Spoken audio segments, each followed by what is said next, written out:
3 বছরেও শেষ হয়নি গোপালগঞ্জের কাশিয়ানী উপজেলার মহেশপুর ইউনিয়নের জয়নগর বাজার থেকে বালুগ্রাম পর্যন্ত সড়কের নির্মাণ কাজ। এতে ভোগান্তিতে পড়েছেন এলাকাবাসী।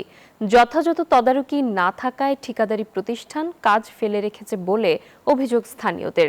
অনিয়ম পেলে পদক্ষেপ নেওয়ার আশ্বাস এলজিইডির প্রকৌশলীর। সামিউল আলীমের পাঠানো তথ্যচিত্রে ডেস্ক রিপোর্ট। সড়ক জুড়ে খোয়া উঠে সৃষ্টি হয়েছে খানাখন্দ, কোথাও আবার রাস্তার মাটি সরে গিয়ে ধসে পড়ার উপক্রম। রাস্তার এই চিত্রটি গোপালগঞ্জের কাশিয়ানী উপজেলার মহেশপুর ইউনিয়নের জয়নগর বাজার থেকে বলুগ্রাম পর্যন্ত।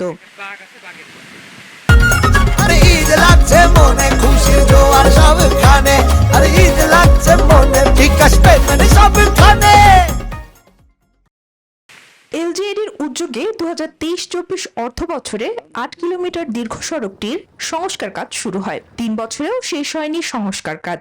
এজন্য ঠিকাদারি জাকাউল্লাহ অ্যান্ড ব্রাদার্সকে দুষছেন স্থানীয়রা। 3-4 বছর ফিরাই ফেলাই রাখছে রাস্তাটা, তারপরে এই যে কুয়া মুয়া যাই ঝামেলা ব্যানলি করে যায়, এগুলো তো কাজ করতেছে না, খালি শুয়ে শুয়ে যায় আর এইভাবে থাকে পড়ে। এটা রুগী টুগি গেলে পড়া যা সে অর্ধেক কাজ করে ছেড়ে দিছে, এর জন্য সমস্যা হয়। রাস্তায় আমরা আসতে পারি না, আমরা শ্বাসকষ্টের রোগী হয়ে গেছি তোলার জন্য। খান্ডে কইছে ভালো, আর যেটুকু আছে বাদ বাকি কাজ চলি জনগণের জন্য সুবিধা হয়।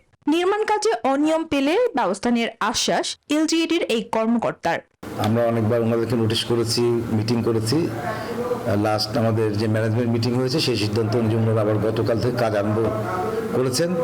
আশা করি যে মাসখানেকের ভিতরে মোটামুটি কাজ শেষ হয়ে যাবে। জনদুর্ভোগ লাঘবে কর্তৃপক্ষের কার্যকরী পদক্ষেপের প্রত্যাশা এলাকাবাসীর। Desk report, news 24।